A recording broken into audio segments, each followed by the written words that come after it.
Hello people! For today's video, we're going to cook scallops in 2 ways. DNE Cravings! Like and subscribe! Welcome and welcome back to our channel. At ayun na nga mga ka-cravings, ayan na nga ang scallop na dineliver sa amin ni Kuya kanina. So hapon na itong nai-deliver, so gabi na namin ito mailuluto. So ayan na nga, ilinis na ni Jowa. Bale ang kilo ng scallops ay 50 pesos. So 2 kilos itong in-order namin ni Jowa. At ito ay 100 pesos. Mura lang siya mga ka-cravings at galing siya sa Daan Bantayan, Cebu. Kaya lang, kailangan mo muna siyang linisin. At pagka nalinis na siya, ito na siya. Ang ganda ng mga kulay, mga ka-cravings.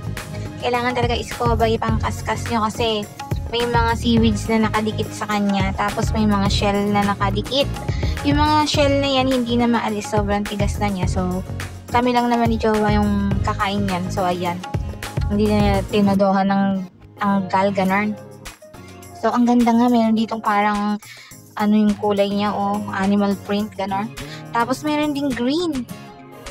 Diba, ayan, dark green yung color niya. Tapos, yung kabilang side niya ay ganyan ang kulay, Diba, nakaka-amaze yung kulay ng mga, scallops. Meron ding color, dito, violet and purple. Diba, ang ganda?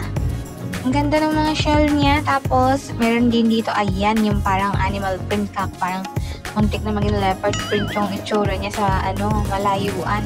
At ang ganda ng texture niya. Tignan nyo, kitang-kita nyo yung mga guhit. Ayan At pasensya na sa mga background noise at marami ditong big bike, ganon. So ayan. Ito na nga yung iluluto natin. Lulutuin natin ang scallops ng dalawang recipe, ganon. So ito, gagawin kong tinola na cravings gusto ni Jomi sabaw. So unahin na natin ang ating tinolang scallops. So first, kailangan natin maglagay ng mantika. Siyempre, sa rice cooker natin ito iluluto, ganon. Ayan. Dahil nga tayo malapit ng umuwi sa Nueva Ecija, so hindi na kami nagpakarga ng gasol. Dito na lang talaga, itinire-diretso na namin yung rice cooker challenge. Ganon, diniretso na talaga. Nag-survivor na lang ito mga cravings, ganon. So, nilagyan na namin yung, luya. Saka nilagyan ko ng sili. Bali, papakita lang namin sa inyo na kaya nyo ding magluto ng scallops gamit lang ang rice cooker. Dalawang recipe ng scallops na lulutuin lang natin gamit ang rice cooker. So, ayan, tinakpan ko lang para mag-cook ang ating ginigisa. Tapos, ayan, bubuksan na natin at okay na siya. Babango na, dumidikit na naman ang luya.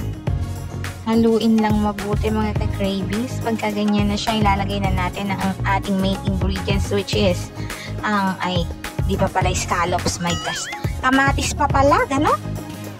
Ilagyan natin ng kamatis. So, 2 kamatis lang yan mga ka-cravings. Ayan, takpan natin. Hindi naman natin kailangan sobrang maasim. Tapos, ayan na nga, okay na. Lalagyan natin siya ng seasoning. Ito ay magic sarap, ganon. Hindi yan sponsored mga cravings. Dahil tayo pipitsuging channel lang, di tayo sponsoran, ganon. So, ayan, halu-haluin lang mga cravings. Ganon lang naman talaga pag nagluto, halu-haluin habang ginigisa. First time namin itong magta-try ng scallops na fresh. Kasi yung mga natitikman na namin ni Jowa dati, hindi mga nakalagay, mga na siya, yung hindi naka-shell. Cravings yung mga nakalagay sa pizza, ganun. So, ngayon yung first time na fresh talaga. Titikman namin na scallops from Daan Bantayan, Cebu. So, ayan, nilagay na nga natin ang scallops, isang brown at isang violet. Ayan, ang purple scallops. At ito yung mga dotted na yan. Ang gaganda ng mga color ng kanilang mga shell. So, lalagay na natin. Tapos yung iba mga orange ang color. Kahit hindi pa siya luto, orange na siya. At hindi din nag-iiba ang color niya kahit maluto. Ganyan na talaga yung color. Hindi katulad ng mga crab saka ng na mga black sila saka blue. Pero pag naluto, nagiging orange. Ito talaga scallop. Orange na siya kahit hilaw pa siya. Kahit maluto siya, orange pa rin siya. Ganon, mga cravings. Walang change of color. Tapos, saragin lang natin siya syempre ng sabaw. Ito na ang ating water. Lalagyan na natin yan ng ating tubig. Nasa haluin lang natin siya mga cravings. sakto lang nalubog yung mga scallops sa tubig. Dagdagan pa natin. Ayan. Para man may mahihigop na sabaw. Pagka-ready niyan, ay tatakpan lang natin at pakukuluin. Hintayin lang natin bumuka. Saglit lang naman pag bumuka, nag-open na yung clams niya. Ibig sabihin ng luto na. After nga ilang minutes, eto na nga at may bukan na ganyan. Yung iba, medyo bumuka lang ng konti pero luto na yan mga cravings. Kasi, yung ibang shell niya, mahigpit yung mahigpit. Ayaw niyang bumuka ng tuluyan kung hindi mo tutulungan siyang bumuka, hindi siya bumuka. Ganun. Pero luto na din. Yan, kung may makikita kayong medyo awang lang yung pagkabuka niya, parang wide awake, hindi naman wide awake. Anong tawag to? Basta konti lang yung buka, pero luto na yan. Ayun, tulad nung isa na yan, mga cravings. Konti lang yung buka, pero luto na. At pag-carry nga niyan ay nagpakulo ako ulit ng tubig. So, ito naman, dito naman natin gagawin ang ating pangalawang recipe, which is ang chili garlic scallops. So, yan, nagpakulo ako ng tubig sa rice cooker uli. Same rice cooker. Tapos, ayan, pag pinabuka lang natin yung scallops, ganun. Kasi hindi natin siya mahahalong mabuti dahil nga maliit yung rice cooker. So, pinakuluan lang natin. Kinuha lang natin nasa ilalim kasi nasa ilalim yung unang bubuka dyan kasi siya yung nakalubog sa tubig. So, ayun. Ang ginawa namin dyan ni Jowa, hinango na lang namin yung mga yung mga nasa ilalim na bumuka na, tinanggal na namin para yun namang nasa ibabaw ang mapailalim. Ganun. O di ayan. Hirap na lolo't lolo nyo. So, ganyan, lola at lolo nyo. Ganun. So, ayan, hanguin na natin. Tingnan nyo naman, di ba? Sobrang ginabi na, hindi na naalis ni Jowa yung ibang mga nakadikit sa shell niya na yun. Pero kinaskas niya ng todo ng iskoba. Naupod na yung iskoba namin, kaya iskoba nilang scallops.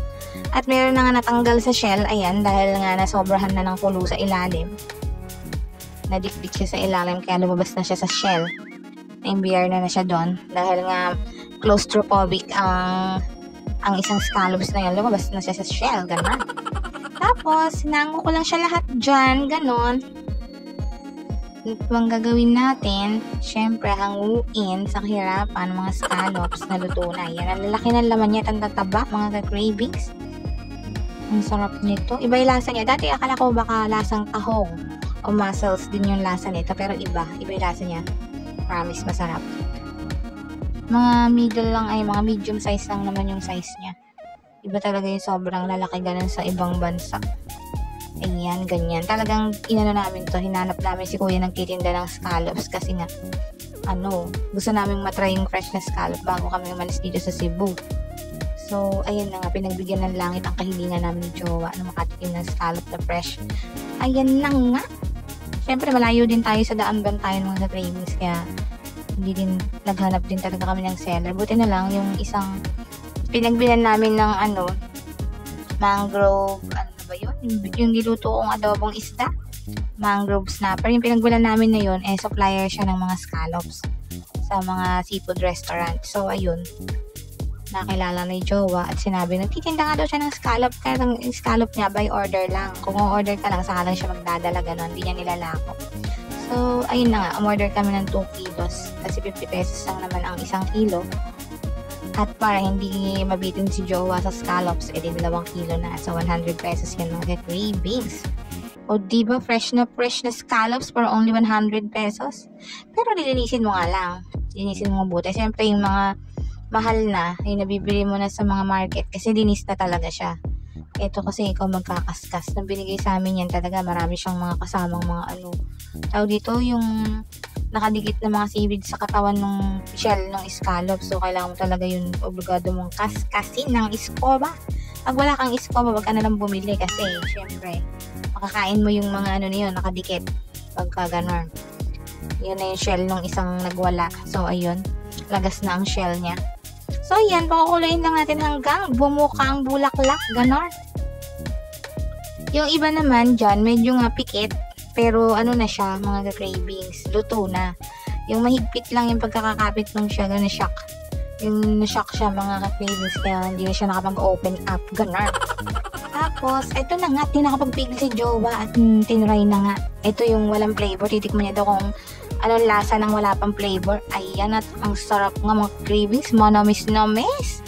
So, ito na nga yung ating nailaga na scallops. Ayan na nga ang ating pinabukang mga bulaklak.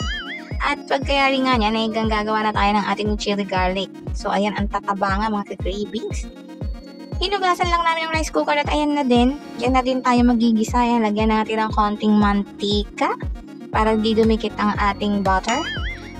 So, butter dapat ang gagamitin natin dyan. Pero dahil gabi na nga at walang mabibilan dito ng butter, syempre social, hindi naman social ang mga tindahan masyado dahil wala silang butter na tinda. Margarine ang nahanap namin mga cravings. Meron silang margarine. Wala lang butter pero may margarine. Di parang the same na lang din yun. Ganun. So, margarine na nga lang binili namin. So, yung isang malaki na yan, 12 pesos yan mga cravings na curry pack. Yan na lang yung nabili ni Jowa sa tindahan. Tapos, lalagyan natin ng madaming bawang at saka syempre, lagyan natin ng sili kasi nga, wala naman akong chili powder dito dahil gabi naman ang bibilan. So, 2 sili na lang inilagay ko kasi meron naman tayong Cajun seasoning. Yan na lang din yung ilalagay natin dyan. So, halu-haluin lang dahil nakukulangan nga lang kami sa anghang nun. Kaya naglagay kami ng 2 siling labuyo. Gano. Syempre, pag kayo naman yung kakain, pwede nyo nang lagyan ng kahit ano yan. Basta nakakain ng edible yung ilalagay nyo. Pwede na din. So, yun nga. Paanuhin muna natin yan. Tanakpan ko. Tapos, in-open ko ulit. Tapos, ayan, nakumukulo-kulo na siya. Ngayon, hahaluin lang hanggang matunaw nga ang margarine na yan. O ang inyong butter, ganon. Pag natunaw na, syempre, lalagay na din natin ang susunod na ingredients, which is onion leeks. Lalagyan namin ito ng onion leeks ni Jowa dahil gusto namin talaga ng onion leeks. Kumbaga, naging daily routine na namin ang onion leeks dito. Lagi na lang lahat ng kainin namin may onion leeks. Pag ganyan na siya, mga cravings, hindi naman kailangan tunawin yan todo tunaw dahil masusunog din ang margarine. Papait yan kapag ka nasunog nyo. So, kapag ka ganyan-ganyan at kumukulo naman na yung bawang, pwede na din ilagay ang onion leeks. Pero inuna ko pala ang Cajun seasoning bago ang onion leeks. So, ayan, nilagay ko na yung kalahati nun. Siguro mga 3 tablespoon ng Cajun seasoning nilagay ko. Basta tansyahin nyo na lang. Tinansya ko lang yan mga cravings sa sinalo ko ng ganyan. Tapos, ang panguna nga niya mga cravings, nag-amoy social na yung amoy, gano'n. Halu-haluin lang at ayan, tunaw na nga, diba? Tunaw na yung margarine. Hahayaan lang natin mag-isa yung Cajun seasoning sa kanya. Pagkayari niyan, ay pakukuluin lang muna natin. Hayaan natin magbati muna sila ng bawang, gano'n. At pagka ayan, ganyan na sila, well, combine na, yan, lalagay na natin ang onion leeks. Hahaluin lang natin siyang ganyan. Tapos ito mga cravings, lalagyan ko din ng oyster sauce kasi para mas malasa siya, gano'n. Natatabangan kasi ko pag Cajun lang yung nakalagay. So, nilagyan ko ng konting oyster sauce. Mga 1 tablespoon lang to, 1 and a half, gano'n. Isang buhat, isang kalahating tablespoon ng oyster sauce yung nilagay ng lola nyo. Tapos hinalo-halo lang natin siyang ganyan. Yan lang yung nilagay natin. Tapos konti nga lang yan, syempre. Kasi di natin mahalo yun. Nilagay ko lang din dyan yung scallops, pero hindi na siya mahalo. Dapat pala ang ginawa na lang namin ni Jowa, sinawsaw na lang namin, ganon. Para di na dumikit pa sa mga shell, ganon. Pero dahil nga hindi namin naisip nung time na yan, syempre, nilagay namin yung scallops dyan, ganon. Oo, nilagay namin. Diba, papakita ko sa inyo. Ayan, nakalagay na siya. Pero, hindi niya na-coat lahat yan dahil nga ang onti lang, do. So, nilipat ko siya sa malaking, kawali at doon ko na binuhos. Ganyan, ayan. Ganyan yung nangyari mga cravings ko, diba? Lalagyan din naman yung iba, pero yung iba, hindi na na-coat kasi nga, konti na lang. O, ito na nga, titikman na nga natin ang scallops. First bite sa ating scallops. Ayan, nilagyan na nga ni Jowa ng sauce. Titikman na yan. Thank you, Lord. Ang sarap. Kain na tayo mga cravings. At sobrang sarap nga ng precious scallops na yan. Ay munting na namin nakalimutan ni Jowang mag-video. Paubos na nung naisipan namin mag-video. At tikman niya na din ang tinolang scallops. At ang sarap nga din mga cravings. Ang tamis at fresh na fresh. Hanggang dito na nga lang mga cravings. Salamat sa panonood. Hanggang sa susunod. Like and subscribe.